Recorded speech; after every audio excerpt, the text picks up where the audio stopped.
Hello all. Today we are going to talk a little bit about um, correlations. Correlations, covariances, and so on. Basically what the correlation means is some kind of connection between two random variables or two sets of data if you want. So here on the screen you can see I have a table with some numbers, and to the right you can notice that I have a graph showing the data. So horizontal axis is one of my random variables. In truth, in the table they are not completely random. You can see that it's just 1, 2, 3, 4 and so on. And the vertical axis is another random variable. Well, random, quote unquote. And looking at this graph, so this kind of graphs or this kind of plots is called scatter plot. It's when you just put the dots with coordinates corresponding to each of your variables. And here on this scatter plot you can see that my data points constitute the ideal straight line. So you can be pretty sure that they are connected to each other, that they have some relation. And this kind of correlation is called perfect correlation. More than that, it's perfect positive correlation. So positive because when you increase one of the variables, the other one also increases. So for example, if I move from 5 to 10, then my second variable changes from 50 to 100. The growth of one corresponds to the growth of the other. Okay, so let's look at non-perfect or imperfect correlation. So here's another scatter plot, and you can see that it's not a perfect straight line anymore. Well, if you look separately at the pairs of the dots of data entries, you can see that, for example, here when changing from, well, let me select the two. Yeah, so when I increase my x from 2 up to 3, my y value goes down from 47 to 40.5. So it decreases. One variable is increasing and the other one is decreasing. But if you look at the overall picture, you can see that in general the trend is that increasing one variable leads to the increase of the other variable. So all of those dots are kinda close to some imaginary straight line. In fact, we can't even find that straight line, and that will be the topic of our next lesson. Okay, so this is also a positive correlation, but it's not perfect. So it's just a positive correlation. If we look at this one, you can see that general trend is one variable moves in the opposite direction to the other one. So when you increase x, your y decreases in general. There are still pairs where it's the opposite, like these two. But the general trend is a decrease. So they are still close to some imaginary straight line. And that's the negative correlation. And then you can have something like this where there is no visible trend. So the dots, the data entries are just scattered randomly. And looking at this graph, we can't say anything about possible relations between two variables. They seem totally independent of each other. So there is no correlation. Or maybe there is a very weak correlation. But still, It's not a case of a good correlation. Okay, so what's that correlation I keep talking about? Let's use an example for that. We will see step by step what do we have to do and how we deal with those correlations. So if we look here, my x values are average daily ice cream sales, or was it hourly? Yeah, that's the average hourly ice cream sales in different US cities. So, for example, 3.4 means that on average there are 3.4 ice creams sold during an hour. Well, in truth, of course, it means that there is 34 ice creams sold each 10 hours. Okay, the next column, variable y, is a crime rate. So if I'm not mistaken, it was number of crimes, number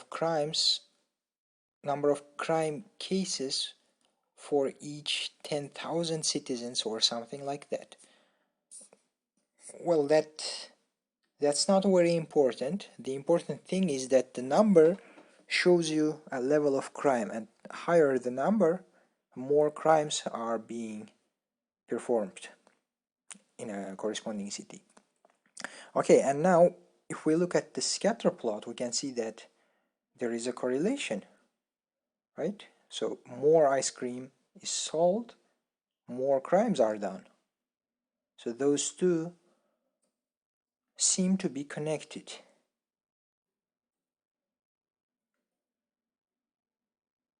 Can we say anything about that connection? Is there any possible way to formalize that and maybe get something like a number which will show us how connected are they, how strong is the connection, and so on? Well, the answer is yes, and now we will see how it's done. Keep up. So to see what all this is about, let's go back to our perfect correlation. So on your screens, you can see the scatter plot for some perfectly correlated random values, random variables, and the green dots show the data entries. Red and blue lines are the positions of a mean value. So if this one is our x-axis, so it's the variable x, and this one is y, then this is x mean and this is y, oh, sorry. Okay, so this one is y mean. Okay, now what will happen if I find the deviations of each of our random numbers from their mean value? So these distances will show us the deviations for x, this one and this one and this one and so on. So, and you might remember that deviation of x is x minus x bar, so the value itself minus the mean. And you can see that for all of these three numbers, delta x will be positive, so it will be plus.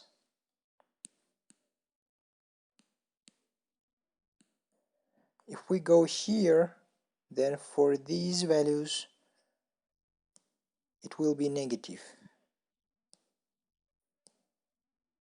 I'll put an arrow, so arrow facing left means the negative value, and arrow facing right is a positive value. So all of these are minus. Now we can do the same for all the deviations from y.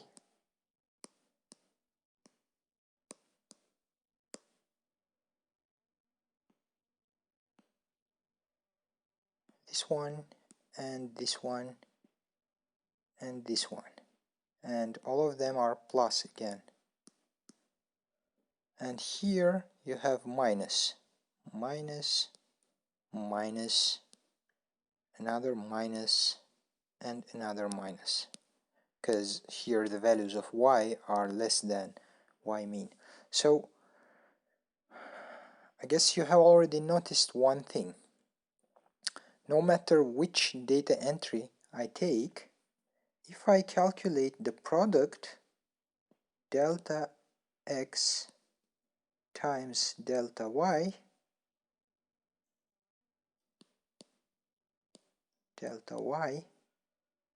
I'll always have a positive number, because it will be either plus times plus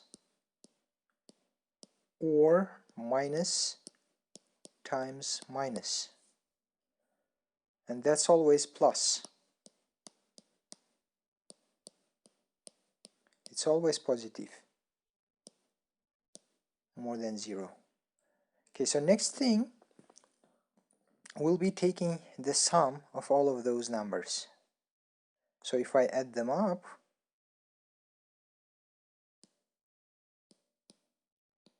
I think you all remember that this Greek letter sigma means the sum, so it means that we should add up everything that's after that. So this sum will be positive, and it will be kind of large, because you are adding many positive numbers, so we'll have a large positive number. What happens if the correlation is not perfect? So let's say we have this case. It's the same scatter plot as on the previous page, but with one additional point here. So one data entry, I made a mistake. Okay, so one data entry is making everything imperfect. But again, we can go and calculate the deviations, and you can see that it's, so for each data point here in this quarter, deviation of x is positive, right?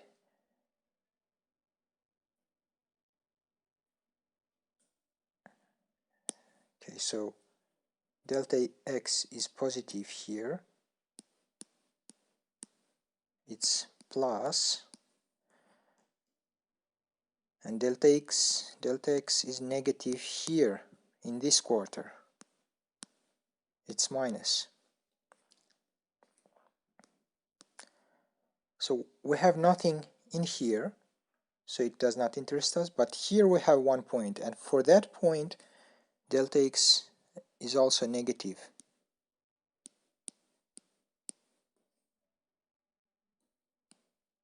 Because the x value of this point is less than the mean value. It lies to the left of the mean. Okay, now what about y? So delta y is positive here, and delta y, so it's plus, and delta y is negative here. Oh, sorry, it's minus. And here, because our point lies above the average, delta y is positive. So you can see that for all points that are here and here, delta x times delta y will be positive. So this product is still positive for all these points. but for one lonely point here it's negative. So let me put it this way.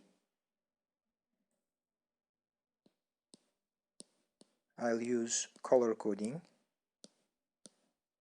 It's negative in here and it's positive for all the dots that I'll outline with blue, for all of these.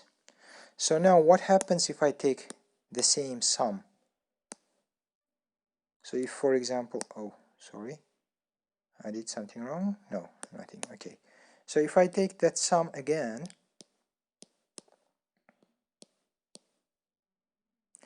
it will still be positive, right? But if I denote this by S1, just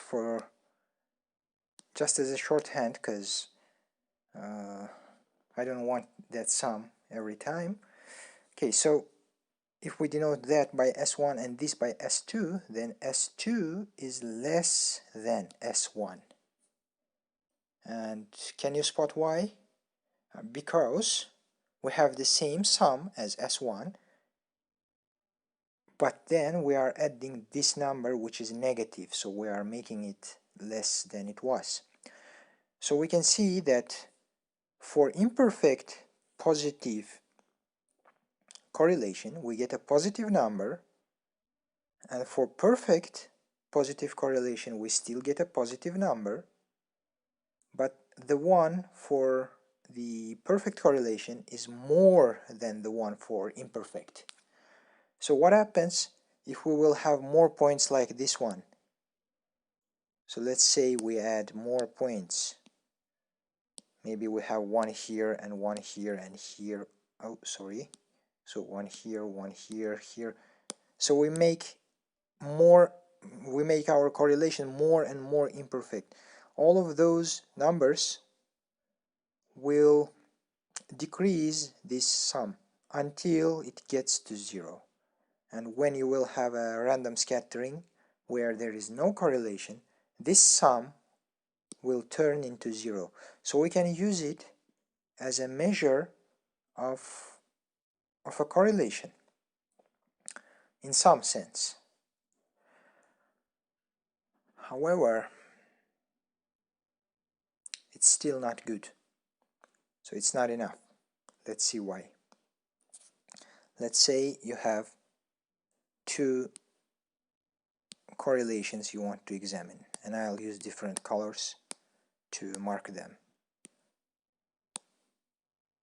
So I don't know, maybe,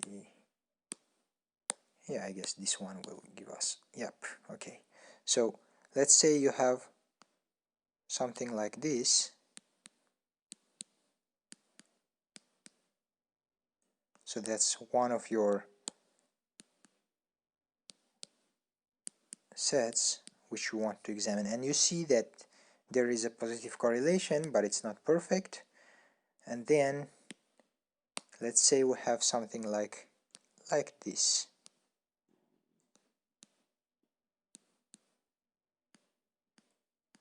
So you can see that for the blue dots we have a perfect correlation, or almost perfect. So it was meant to be perfect, but as I'm not very good in keeping at straight lines, there might be some imperfections. But however, if we take that sum, yeah, the sum that we used previously, which is, oh, okay, it doesn't matter. So sum of delta x times delta y. You see that correlation is better for blue dots than for red dots, but most probably this sum will be more for red dots. So I won't rewrite everything, I'll just put a large circle for red dots and small circle for blue dots. The same sum for red data will be more than for blue data, but the blue data has better correlation. why is the sum more in the case of a worse correlation for red data? Well, that's because we have more points for red data. So even though some of them break the perfectness of our correlation and make the sum itself smaller, having a large number of dots makes your sum, that number that you get by adding everything up, becomes larger. And in case of a blue dots, there are only 4 dots, so only 4 numbers to add up, and the sum will be small. So the sum itself can't be used as a measure of correlation. We should somehow take into account the size of our data. Okay, and the one way to do that, and the one which is very familiar to statisticians or to everyone who uses statistics, is taking the sum and dividing it by the number of data points, just like when we did when calculating an average, for example.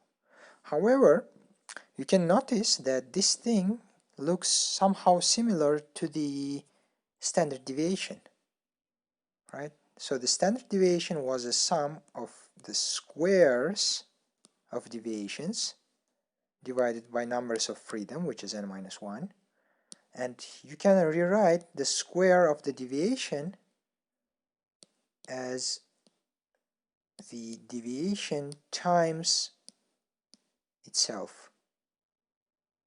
Oh, sorry, I said itself. So if we look at it like that, they are very similar. The only difference is that here we have same deviations, deviations for the same variable, and here we have deviations for different variables, but they are very similar. And well, you can call it the influence of tradition or something like that, but that is one of the reasons why we divide not by n but by n minus 1. So instead of a data size, we use the number of degrees of freedom, n minus 1. Okay, so this thing we got here, this neat formula, is called covariance. So this is variance, right? You already know it. It's variance, and if you take a square root of it, you will get the standard deviation. And here, what we got here is called covariance. And in this case, it's covariance of x and y. So, covariance. Okay, but it's still not enough. And now we will see why. And let me clear the page. So, again, let's imagine that you have two data sets that are normally distributed. Maybe one of them is like this, and the other one is like this. And you find the covariance for these two. So I'll put it here. Well, let's call them A and B. So you calculate the covariance of A and B. And then you have another two data sets which are also normally distributed.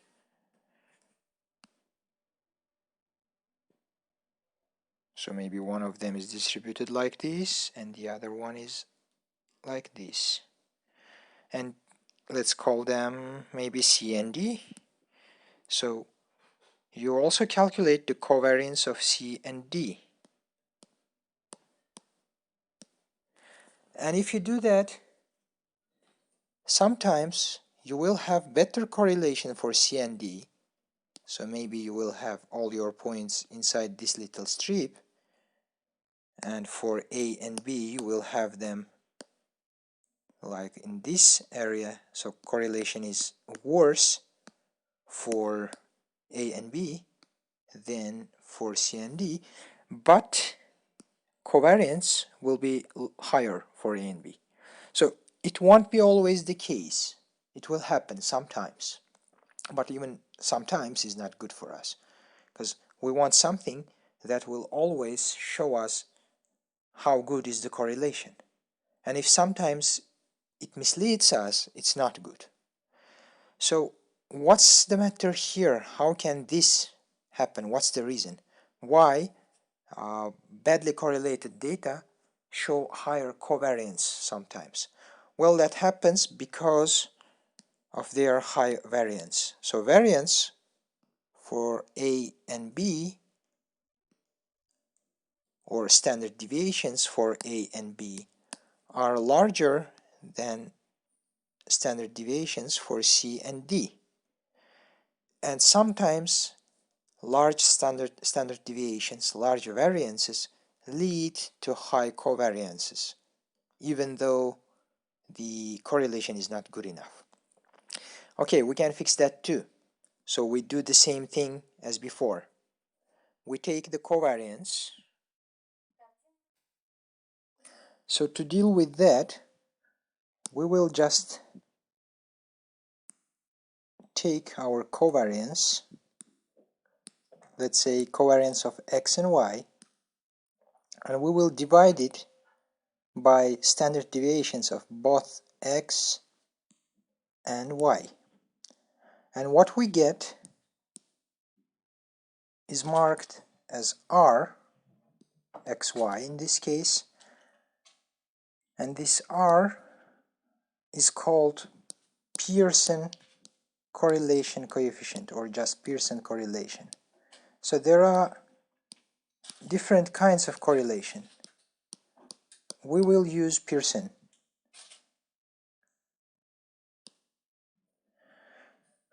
Okay, let me rewrite the formula in its full form. So Rxy is equal to the sum of the products of deviations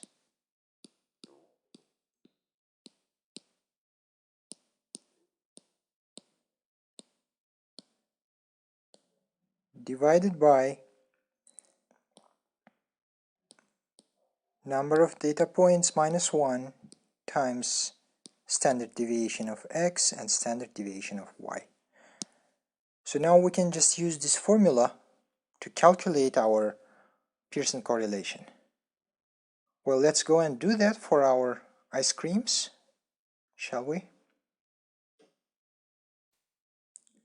So here we are. I'll use the same table. So we need deviations, right? So x1 minus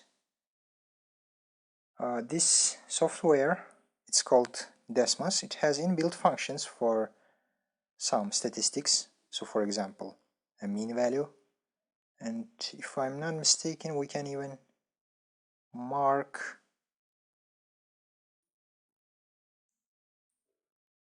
let me see. Oh, okay, we can't do that. Ah, that's too bad. Okay, it doesn't matter. So I'll just put a formula in here. X minus mean x times y minus mean of y.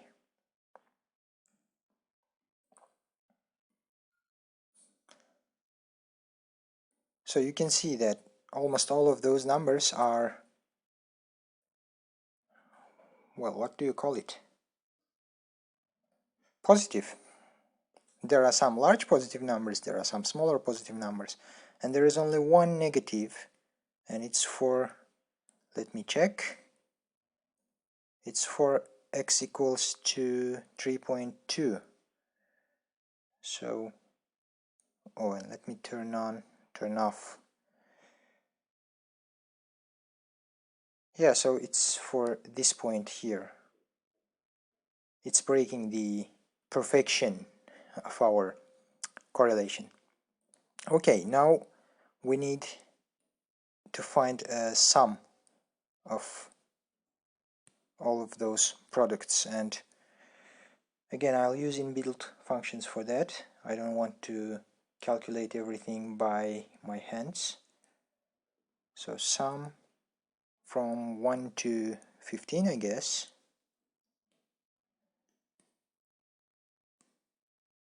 x1 minus, oh, by the way, maybe I don't even need that kind of sum, but okay, let's check. We will learn this stuff together. So mean of x1, and then y1 minus mean of y1.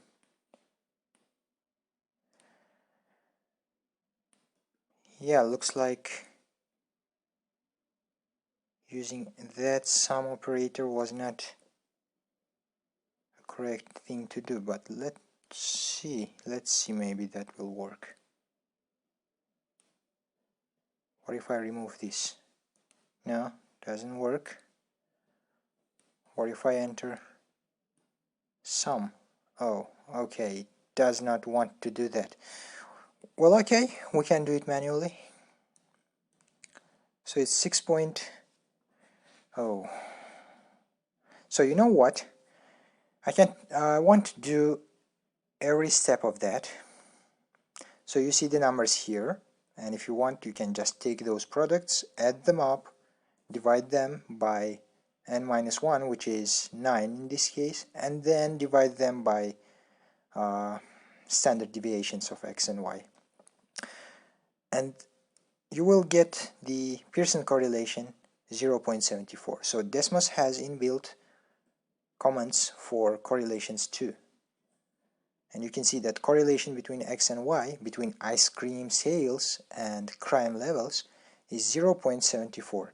So what does it mean? Does it have any practical meaning? Let's see.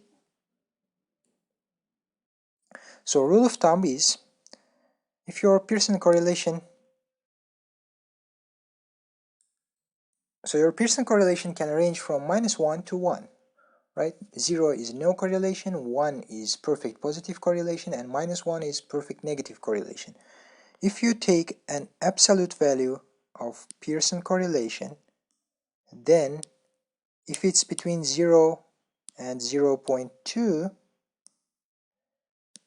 it's either no correlation or weak correlation. If it's between 0.2 and 0.4,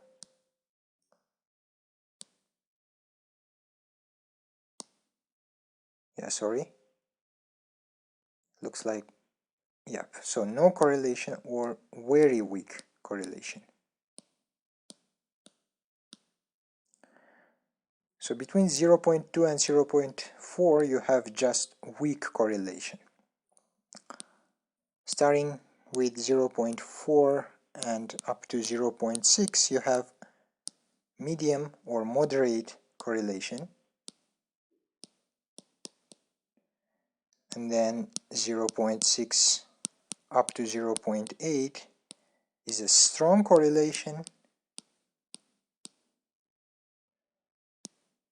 and 0.8,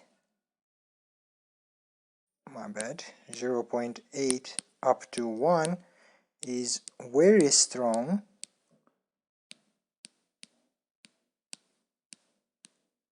or perfect if it's 1. Our value is 0.74, so that's a strong correlation. There is a strong correlation between ice cream sales and crime levels. Does it mean that ice creams cause crime? Well, just using what do you call it? So any sensible person will tell you that ice creams do not cause crimes, right? There is no causal connection. one of those two is not the cause or result of another. But they share something. So if I take the Pearson correlation and square it, I'll have something which is called determination or coefficient of determination or factor of determination. So usually we just call it determination, or even easier, we call it r squared, because it's the square of r. Surprise! So this r squared, this determination, has an intuitive meaning. So for example, if you have a correlation of 0.5, which is a moderate correlation, then your determination is 0.25. And it means that your variables, which are correlated, have 25% of their variance in common. So both of your variables change, right? They are not the same every time, like the ice cream sale numbers in our table. They are different for different cities. They vary. They have some variance, and the level of crime has some variance. And this determination shows what percentage of their variance is common for them, what percentage is shared. So in our case, we have a correlation of 74%, so 0.74, and that gives us the determination. So if I'm not mistaken, it was 0.55. Let me check.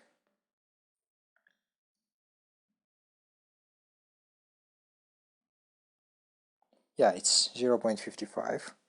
So it means that 55% of the variance of crime levels can be associated with variance of ice cream sales. It still does not mean that ice cream sales cause 55% of crimes. It just tells us that there is something in common between those two, and that something is 55% of their total variance. We will use that. But first, let's take a look at another thing. So let me go back to the table. It's here. So here's our ice cream sale numbers. Here's our crime levels. I marked them as X and Y, as you can see. And there is another thing, a temperature. So you can see that the temperature is also correlated. So let me show you the scatter plots. So I remove my Y and I bring the Z. So here is the scatter plot for ice cream sales and temperature. So there is also a correlation here. It's also positive. It's not perfect. And if we calculate the correlation for X and Z, which is ice cream sales and temperature, we see that it's 0.7. And the correlation between crime and temperature is 0.66. So remember those numbers. We will use them now. So let me put XY here and here. And we also have RXZ, which is 0.7, and RYZ, which is 0.66. So we see that both ice cream sales and crime levels are associated with the temperature. And here we have the real causal connection, right? So growth in ice cream sales is caused by the growth of the temperature. When it's more hot on the street, you will want something cold. So people will eat more ice cream when it's hot. And that's the reason of this correlation here.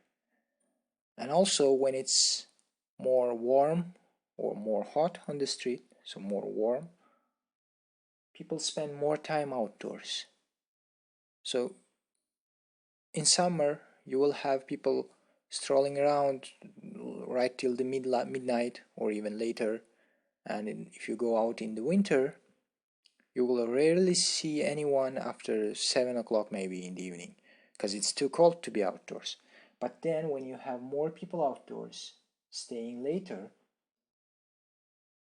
you have better conditions for crime.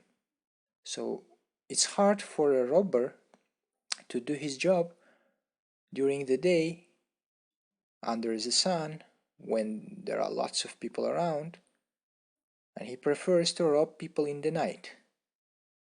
But when it's cold, there are less people outdoors in the night, so there will be much less robberies and murders and thefts and so on. And when the weather gets warmer, you will have more crime, and that's the reason for this correlation. So we see that both ice cream and crime levels are caused by temperature. So maybe this correlation of 0.74 is because of temperature. What would we get if there was a way to measure crime levels and ice cream sales at the same temperature everywhere? Well, that's not physically possible, because even during the same time of the year, different cities are located in different geographical areas and they have different weather, so you can't guarantee the same temperature, exactly same temperature for all the cities. But we can calculate what would the correlation be if the temperature was the same everywhere. That's called partial correlation, and now we will look at it. So now we have a bunch of variables, 3 of them instead of just 2, and in real life examples you can have 4, 5, 7, 10, 100 and so on. And in that cases we usually use something called correlation matrix. So instead of just listing all the possible correlations, we use this kind of a table, and it's called correlation matrix. So you can see that, for example, correlation between x and y is 0.74, correlation between y and z is 0.66, and so on. Now if you look at this neat formula here, that's the formula for partial correlation. So what does it give us? So what it yields, this Rxyz, is the correlation between x and y if we take the influence of z away. So in our case, if we somehow mitigate the effect of the temperature, so for example, if all the temperatures were just the same, then the correlation between ice cream and crimes would be this Rxyz. So let's go and calculate that. Yeah, I guess I'll use this page. So I'll just write R, I want to put XYZ and so on. So it's 0.74 minus 0.7 times 0.66 divided by square root 1 minus 0.66 squared times 1 minus 0.7 squared. So give me just a moment to calculate it. As always, I didn't think on doing that in advance. Silly me. So, oh, did I just lose my Desmos? It was there.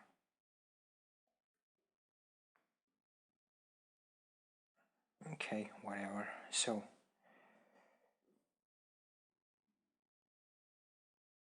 0.74 minus 0.7 times 0.66 divided by square root of 1 minus 0.7 squared times 1 minus 0.66 squared. So now it should be alright. Yep, and one more. Okay, so it's 0.52. So true correlation between ice cream sales and crime is not a strong correlation of 0.74, but moderate correlation of 0.52. And if we calculate r squared,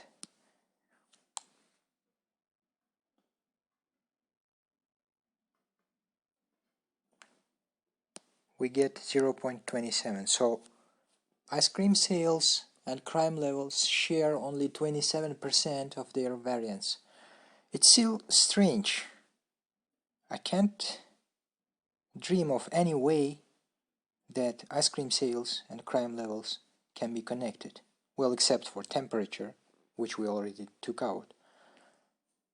And maybe, just maybe, there are another factors, just like a temperature, which influence both of them. But also, it can be so that this number we have here is just a sampling error, because we didn't look at all the possible cities. We only took some of them. We sampled them. And when you take samples from the population, you make sampling errors. And this 0.52 can also be a sampling error. Okay, so let me clear the page. Let me restate our correlation coefficient. So when we were checking for sampling errors for population mean, we used hypothesis testing. We can do the same here. We can do just the same.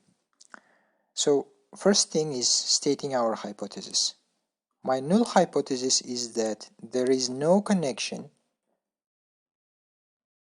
no correlation, and the true correlation coefficient, which I will mark as Greek letter rho, is 0. And then our alternate hypothesis would be that it's not equal to 0. Okay, I'll choose a significance level of 5%. And next thing is choosing the test statistics. So you might remember that when we did the hypothesis test for population mean, we chose between Z statistics and T statistics. Here you have a choice between R statistics and T statistics. If you choose R statistics, then your test statistics will be your correlation itself. So I've tackled that case in the text transcript of the lecture, which you can find in Canvas announcements, and you use the value of R itself, which is 0.52. You go to the appendix of your book by Dr. Salkind or any other book, or you Google for critical values of R statistics, and you use the table to judge if you reject or not reject the null hypothesis. Here we will look at how it's done with T statistics. So here we have a formula.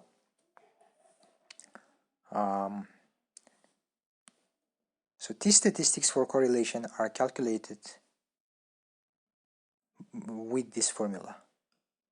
And you always choose your degrees of freedom to be n-2 when testing for correlation. You can remember that we used n-1 when we were testing for population mean. Okay, so let's calculate this. our correlation is 0.52. Our n sample size is 10, so this is 8, square root of 8, and then 1 minus 0.27, which is square of 0.52. Okay.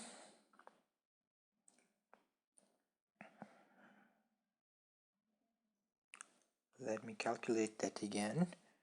0.52 times square root of 8, and then we divide everything by square root of 1 minus 0.27. Yeah, nice.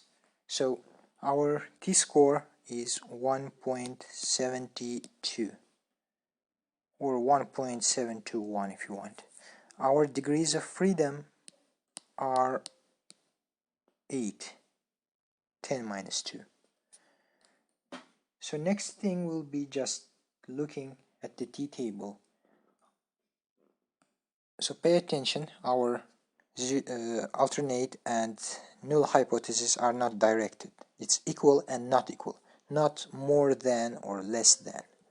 So we will use two-tailed test, and I'll restate values here.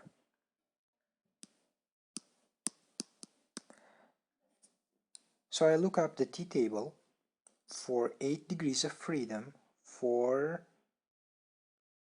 two-tailed test with 5% significance level, and the critical value of t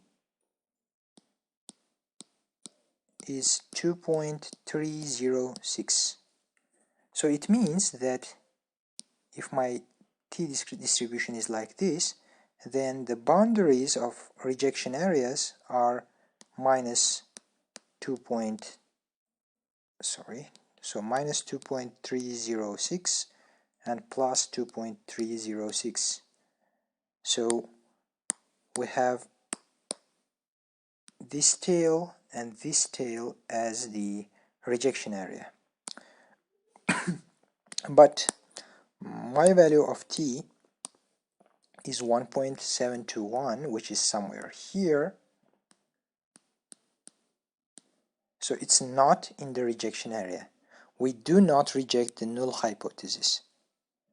We have to admit, we have to accept that our value of 0.52 is just a sampling error and true correlation is 0. There is no connection between ice cream sales and crime levels. Okay, so some of you might argue that we have a positive correlation coefficient, and for that reason we should use the direct test. Our alternate hypothesis should be that our rho is more than 0, so our null hypothesis is less than 0 or equal to 0, and that means that we should use one-tailed test, right? Our plot will change and our critical value will change. So if I use one-tailed test, then my rejection area is only on one of the tails. In our case, it's on the positive tail because our alternate hypothesis shows to the positive tail. And the critical value for one-tailed test with the same significance level and same degrees of freedom is 1.86. So 1.86. Our value 1.72 is still not in the rejection zone. So we tested the hypothesis. We found out that most probably, true correlation coefficient is 0. There is no connection. There is still 5% chance that we are wrong and there is really a correlation. But that's it. So that's the standard procedure each time you make a correlation analysis. First you determine all of the relevant factors. You build your correlation matrix. Then you calculate the partial correlation for the pair of variables you are interested in. And then, after you calculated it, you do a hypothesis testing to check whether it's true or not. And that will be the end of your correlation analysis. So, on our next class, we will see how we can find the exact form of the relation between correlated variables if the correlation is true. And we need to make some remarks also. So correlations show you only the connection between linearly related variables. So if your relation is like this, then the correlation analysis is good.